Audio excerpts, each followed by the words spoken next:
Okay, so obviously you see by the thing, I'm in the hospital. I'm gonna share kind of what happened and how I got here because it's a long story. I'm gonna make it as short as possible. So in August, I think it was August 16th, I went in to have a cyst removed, and the surgery went well. They sewed me up, they drained it. Well, I got home, I stayed 2 days, I got home, I was doing fine. My mom came over to see me, to stay with me while my husband was at work. My husband works full time, so we had somebody come in and help me, like, get to a bathroom, get me food, and then we had people bringing in food. My mom didn't notice anything different about me until that day, because I was on pain medication. I just did surgery. I was on pain meds, and so they wanted to, so she thought I was just tired. Saturday rolls around.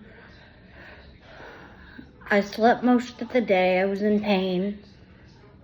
But my husband had noticed I wasn't doing well. He was on the phone with his sister. Sunday, I fell. Apparently I fell down. And my wound opened up. So he calls my mom, and she says to tape it. Because my dad always had wounds, and my sister did too. So they knew kind of what was going on. So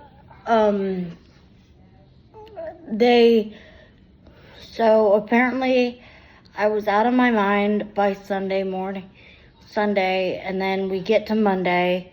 He's got to go to work, and he realizes that I'm out of my mind. I can't take care of myself. So he calls my mom. This is at 4 o'clock in the morning. So he gets up at 4:20 and goes to work, because he has to be there by 6. And it's 30 minutes by the time he gets ready, And so he realizes she's out of her mind. She can't take care of herself, so she calls my mom. My mom answers the phone and realizes she thought it was a drug overdose. She's like, make sure she's not drug overdosing on her medication.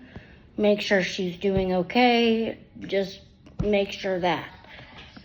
At that point, he realizes that I'm not, and that something else is going on. So he calls my mother back and says, I think it's worse than what I think it is. He comes in and he realizes that he gave me a command. He helped me go to the bathroom because of my disability, and I couldn't even do a basic command. And I couldn't. All I kept asking was, are you going to work today? I didn't know what day it was. So at that point, he calls 911. They come and they take me in an ambulance. They take me to the local hospital, which is about 30 minutes away at this point. I don't remember. I remember being in the ambulance. I remember being there. I remember asking where my husband was because I didn't know what day it was. They realizes that I complain that I can't breathe. So they intubate me. They put me to sleep. They intubate me. They put me on a ventilator. So then they realize that this is surgery related. So they send me back to the hospital I had surgery in. Keep in mind, that's 4 hours away, 3 to 4 hours away, because it was up north. And at that point, I didn't know where I was. I was asleep. I was on a ventilator for 6 weeks, on a trach for 8 weeks, and I came off the vent. I was in the ICU for 6 weeks. My mom said she cried most of the nights that I was in the ICU. My husband cried. My brother came to see me while I was there. My brother's 11.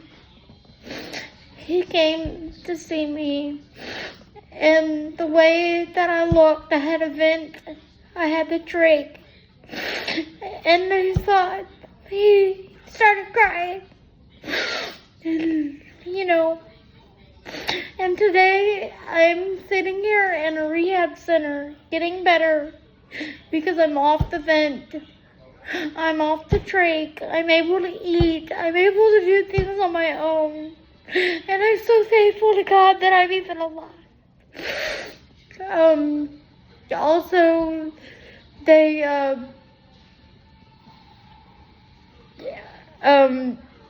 brought me here.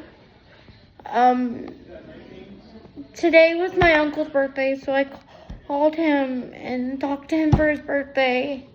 And he said to hear my voice was the best thing he's heard for his birthday.